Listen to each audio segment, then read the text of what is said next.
राष्ट्रों का निर्माण होता है वीर पुंगवों के शौर्य से, वीर माताओं के सतीत्व से और उन माताओं के द्वारा दिए गए संस्कारवान युवाओं से राष्ट्रों का निर्माण होता है।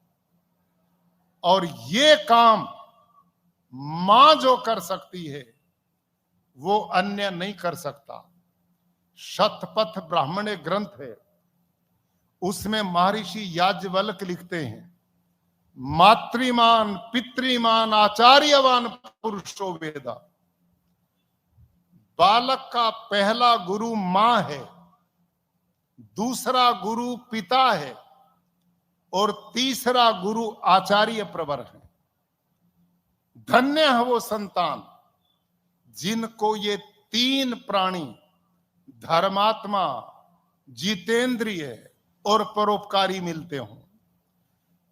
जिन संतानों को धर्मात्मा मां मिले, परोपकारी, दयालु, सहिष्णु, अहिंसक मां मिले, ऐसे बालक संस्कारवान बनकर के एक अच्छे समाज का निर्माण करते हैं, अच्छे परिवार का निर्माण करते हैं, अच्छे राष्ट्र का निर्माण करते हैं। मां की भूमिका इस समाज के निर्माण में, परिवारों के उत्थान में और राष्ट्र को महान बनाने में सबसे ज्यादा है। अभी आचार्य प्रवर ने एक बात कही कि प्यारी माताओं, बालक ही हमारी सबसे बड़ी पूंजी है। जिस घर का बालक संस्कारवान है, सभ्य है, शालीन है, वो बालक सबसे बड़ी संपत्ति है घर की। और उस बालक का निर्माण मां के हाथ में है। सिगमंड फ्रायड बहुत बड़े मनोवैज्ञानिक हुए हैं। उनके अनेक ग्रंथ यूनिवर्सिटीज में पढ़ाए जाते हैं मनोविज्ञान के लिए। ध्यान से सुनना मेरी बहनों, इस बात को ध्यान से सुनना। एक बार उनके कुछ शिष्य लोग जब सिगमंड फ्रायड बूढ़े हो गए, उन्होंने बहुत ग्रंथ लिखे मनोविज्ञान के। एक बालक को महामानव कैसे बनाया जा सकता है, ये लिखते लिखते बूढ़े हो गए और मृत्यु नजदीक आ गई। एक दिन उनके शिष्य इकट्ठे होकर उनके पास गए और जाकर कहने लगे, गुरुजी, आपने अनेक ग्रंथ लिखे हैं मानव की प्रकृति को समझने के, उसे अच्छा बनाने के। अब आप अंतिम पड़ाव पे हैं। हम आपसे आपके जीवन का अंतिम अनुभव सुनना चाहते हैं। और वो ये सुनना चाहते हैं, एक बालक को महामानव कैसे बनाया जा सकता है, संक्षिप्त में हमें बताओ। तो सिगमंड फ्रायड ने क्या बोला? उसने कहा कि मैंने अब तक जितने ग्रंथ लिखे हैं उनको रद्दी की टोकरी में फेंक दो, उनकी कोई जरूरत नहीं है। लेकिन मैं जीवन के अनुभव के आधार पर अंतिम एक लाइन बोलना चाहता हूं। और उन्होंने क्या बोला था मेरी बहनों, कि एक बालक जब मां की गोदी में लेटा हुआ मस्ती में पैर का अंगूठा चूस रहा होता है, उस समय जो संस्कार, जो विचार, जो एनवायरनमेंट बच्चे को दिया जाएगा, वही उस बच्चे के भविष्य का निर्माण करने वाला होता है। आप शायद समझ नहीं पाए मेरी बात को, दोबारा ध्यान से सुनो, ये छोटी बात नहीं है। सिगमंड फ्रायड मनोविश्लेषणवाद का महान प्रवर्तक, जिनके लिखे ग्रंथ दुनिया के साइकोलॉजिस्ट पढ़ते हैं, वो आदमी कहता है, जिस समय एक बालक मस्ती में मां की गोदी में लेटा हुआ पैर का अंगूठा चूस रहा होता है, जो संस्कार, जो विचार उस समय दिए जाते हैं, वही संस्कार उस बच्चे के भविष्य का निर्माण करने वाले होते हैं।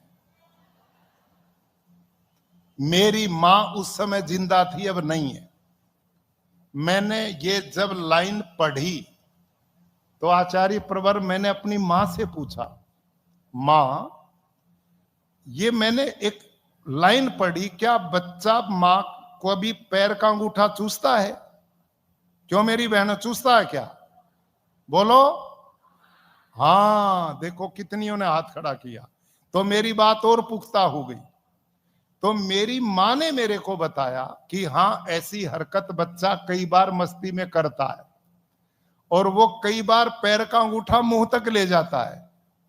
अब ये मतलब अंगूठा चूसने का नहीं है, असली मतलब है कि उस समय बच्चे की आयु क्या है, कितनी आयु है, 2, 4, 6 महीने का।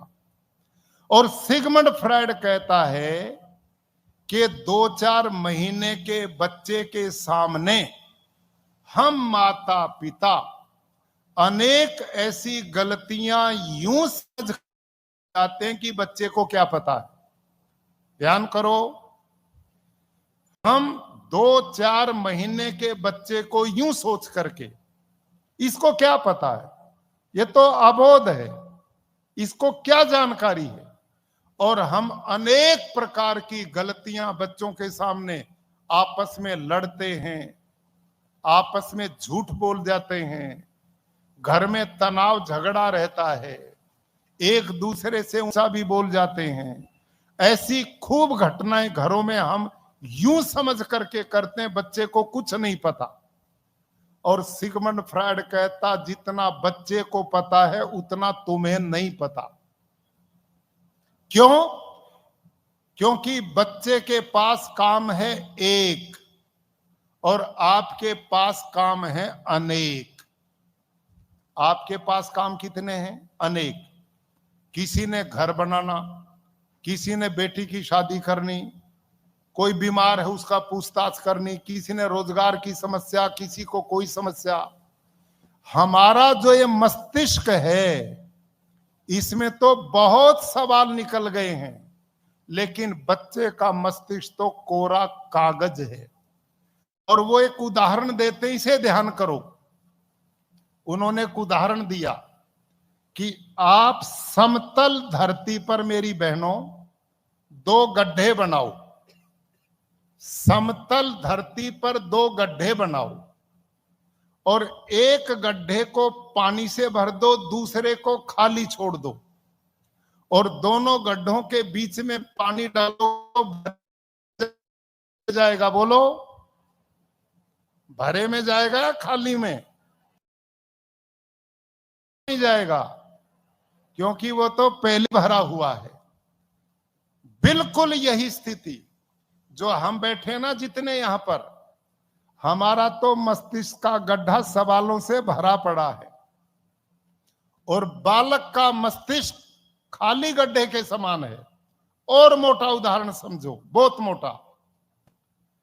आप एक 40 वर्ष के प्रोफेसर को पकड़ो जिसने पीएचडी, एमए, डीलिट की है, जो गोल्ड मेडलिस्ट है, बहुत पढ़ा लिखा और उम्र 40 साल है, उनको पकड़ो। और एक घर में आप अपने 2.5 साल के पोते को पकड़ो, पोती को पकड़ो, दोनों को ऐसे देश में भेज दो जहां की भाषा दोनों ही ना समझते हो। बताओ वहां भाषा पहले कौन सीखेगा? कौन सीखेगा? क्यों सीखेगा? वो तो बहुत छोटा है। आप तो यूं कहते हो कुछ भी नहीं जानता, वो तो अबोध है। अरे प्रोफेसर साहब ने इतनी इतनी पुस्तकें लिखी हैं, बुद्धिमान है, पढ़ा लिखा, बच्चों को पढ़ाता है, उम्र इतनी होगी, पहले उसको सीखनी चाहिए। लेकिन ऐसा नहीं होता ना। 2.5 साल का बच्चा 40 साल के प्रोफेसर से पहले वहां की भाषा सीखता है। क्यों? इसलिए सीखता है कि बच्चे की कैचिंग पावर आप और मेरे से कई गुना ज्यादा है।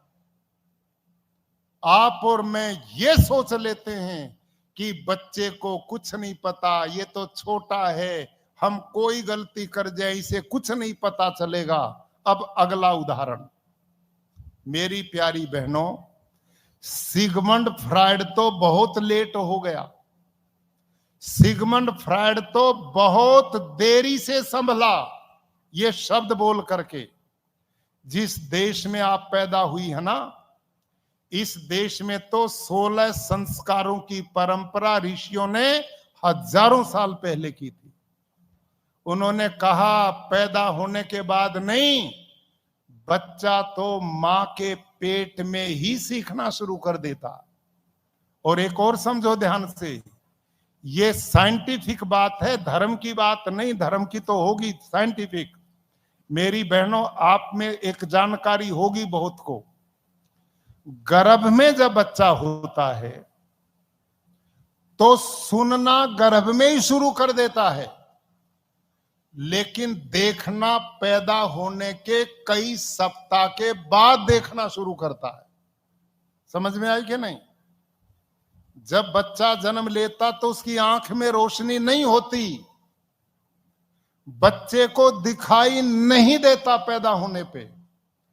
पैदा होने के कई महीने के बाद देखना शुरू करता, ना सप्ताहों के बाद शुरू करता है, बाद में रोशनी आती, लेकिन सुनना गर्भ में ही शुरू कर देता है। जब उसका पुंसवन सीमंतोनयन संस्कार होते हैं, उनमें यही प्रेरणा माता को दी जाती है कि बहन बेटी को बता जाता, तू ये मत सोचना तेरे गर्भ में केवल तेरे बुढ़ापे की लाठी पड़ रही है, तेरे गर्भ में तेरे कुल का गौरव पल रहा है, तेरे समाज का भाग्य विधाता पल रहा है, इस कोख में राष्ट्र का निर्माता पल रहा है। इस सोच के साथ बालक को गर्भ में ही 4 संस्कार तो जन्म लेने से पहले ही करने की परंपरा है। और एक उदाहरण आपने सुना होगा अभिमन्यु का। जब सुभद्रा के गर्भ में अभिमन्यु था तो उसने क्या नाम, चक्रव्यूह भेदन, कोई बाद में ट्रेनिंग थोड़ा ही दी थी किसी ने, चक्रव्यूह भेदन गर्भ में ही सीख लिया था। ये घटनाएं इस बात का प्रमाण है। तो हमारे यहां संस्कार का बहुत महत्व है। मान्य प्रवर आचार्य प्रवर जो कह रहे थे, मेरी बहनों, इस भोगवाद के युग में, इस बढ़ती अल्ट्रा मॉडर्न युग में आप संभल करके चलते हुए इस एक मिशन को पूरे मनोयोग से करती जाओ। आपके बेटे बेटियां पोते पोतियां, घर में वातावरण और संस्कार ऐसा धर्म पूर्ण होना चाहिए कि जिससे हमारे बेटे बेटियां आदर्श बने, समाज को सब प्रकार की कुरीतियों से बचाएं, धर्म के मार्ग पर ले जाएं, वो सहिष्णु, धार्मिक, अहिंसक, परोपकारी बन करके एक समाज की अच्छी व्यवस्था को बन पाए। संस्कार एक शब्द है, आपने कई बार सुना है, लेकिन संस्कार कहते किसे हैं? ध्यान करो, संस्कार का अर्थ क्या है? संस्कार का अर्थ है विशेष गुणों को आधान करना। जो वस्तु जैसी है उसको और गुणवत्ता पूर्ण बनाने का नाम संस्कार है। उदाहरण के लिए देखो, मेरे सामने माइक है कि नहीं? क्यों मेरी बहनों, सुन रही हो कि नहीं मेरी बात? माइक दिख रहा है? अब ये माइक है ना, कितना छोटा सा है। इस माइक वाले से पूछो, भाई ये जो तेरा माइक है इसका वजन कुल 50 ग्राम है, 50 ग्राम। और ये बना किस चीज से है? इसमें 20-25 ग्राम लोहा लगा है और इतना ही प्लास्टिक लगा है। आप सूरत के शहर में जाओ और लोहे वाले की दुकान पे पूछो, भाई 50 ग्राम लोहा कितने रुपए का इस महंगाई के जमाने में? कितने का होगा बहनों? महंगाई में भी 5 रुपए का होगा 50 ग्राम, इतने का होगा, 10 रुपए का होगा, ठीक है। और प्लास्टिक पूछो वो भी इतने का होगा। दोनों मिला के 20 रुपए के। लेकिन इस माइक वाले से पूछो, ये तेरा जो माइक है इसमें 50 ग्राम टोटल मिला के लोहा और प्लास्टिक है, ये कितने रुपए का है? मैंने एक दिन पूछा था, उसने कहा कि जी ये इतना सा 5,000 रुपए का है। सोचो, बाजार में लोहा प्लास्टिक 20 रुपए में इतना, और इसका उतना ही वजन का 5,000 रुपए में। ये अंतर किस बात का है? यह है संस्कार का अंतर। ये जो लोहा है, वो बाजार वाला जो लोहा है, उसमें संस्कार नहीं डाले गए। इस लोहे में, प्लास्टिक में किसी साइंटिस्ट ने ऐसे संस्कार डाल दिए, ऐसे गुण डाल दिए, ये मेरी बात को पकड़ करके दूर तक पहुंचाने की क्षमता रखता है। इसलिए ये 50 ग्राम 5,000 का बन गया, और वो 50 ग्राम 10-20 रुपए का रह गया। बहनों और भाइयों, इस धरती पर मनुष्य तो बहुत हैं। आप जब सूरत के लंबे चौड़े बाजार में जाएंगे भीड़ में, तो उसके बीच में आचार्य प्रवर जब प्रवेश करते हैं तो लोगों की भीड़ इनके चरणों में गिरती है, आशीर्वाद लेती है। झगड़ा इस बात पे होता पहले आशीर्वाद किसको मिले। उसी भीड़ में एक हाथ में कटोरा लिए नग्न वस्त्र आदमी आ रहा है, और वो कहता बाबूजी 5 पैसे, बाबूजी 10 पैसे। उसको लोग दुत्कार रहे हैं।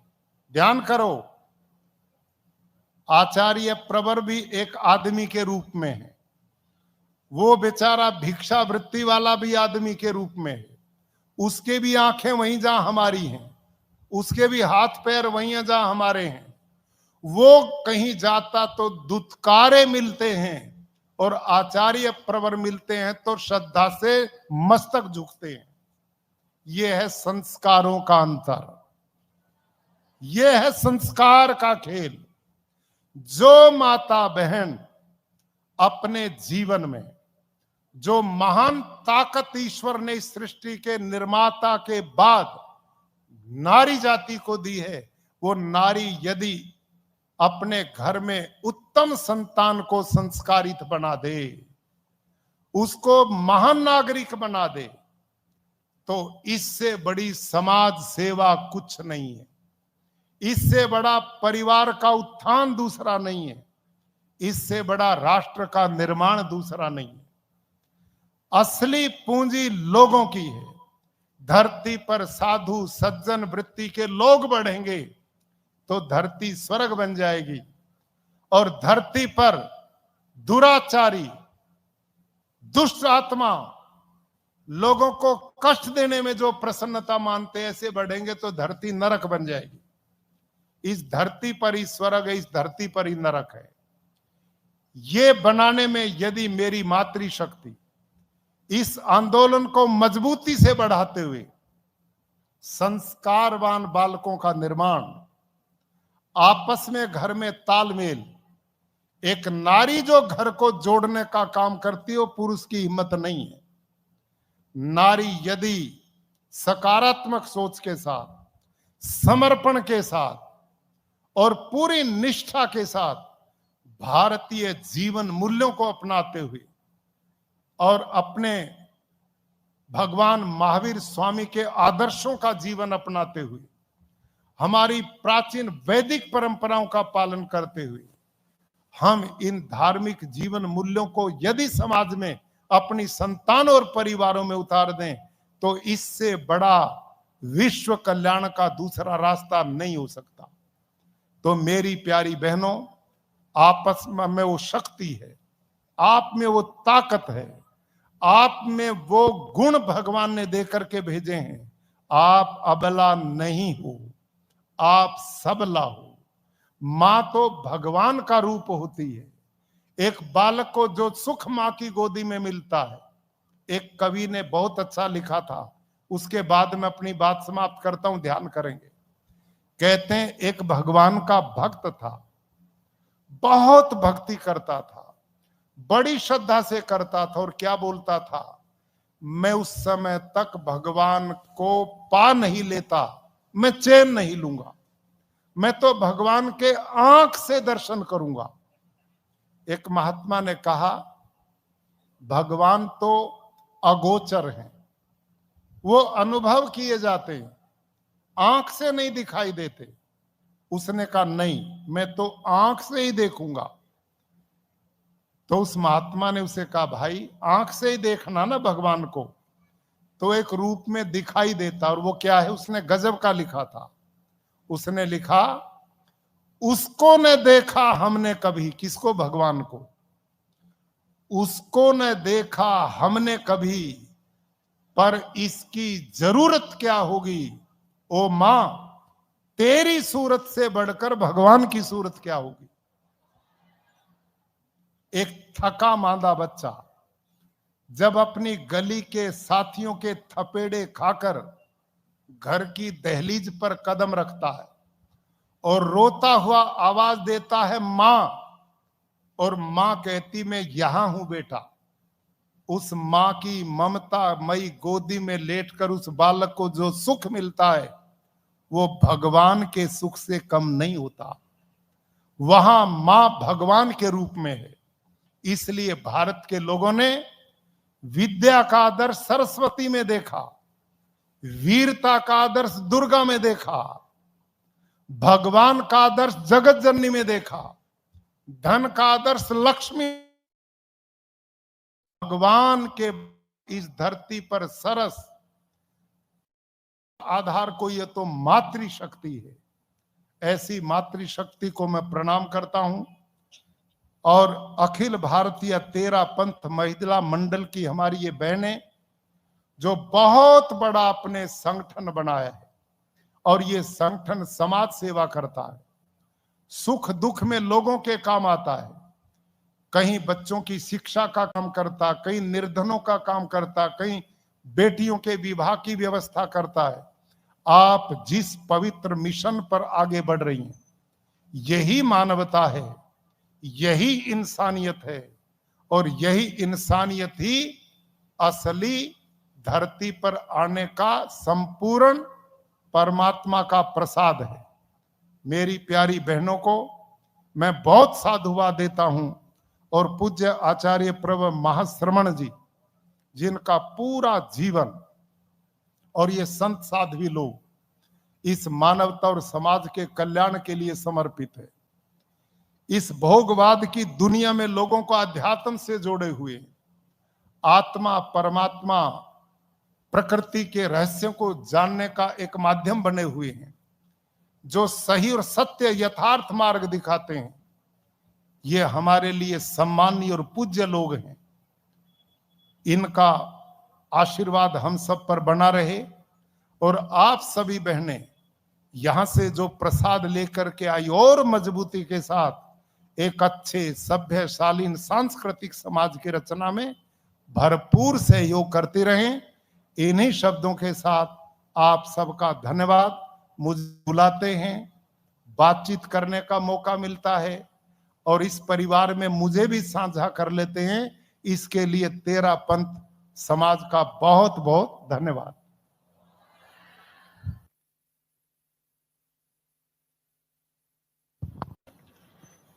महामहिम के महिला सशक्तिकरण, संस्कारों के संरक्षण और नारी की महिमा को शतगुणित करने वाले प्रेरक प्रसंग हमारे जीवन निर्माण और विकास यात्रा में आगे बढ़ने में सहायक सिद्ध होंगे। हम गुरुवर के आशीर्वाद से इस विकास यात्रा में अनेक महती मंजिलों को तय करेंगे, ऐसा हम आपको विश्वास दिलाते हैं। आपके सार गर्भित विचारों के लिए आत्मीय आभार। आभार एक भावना है।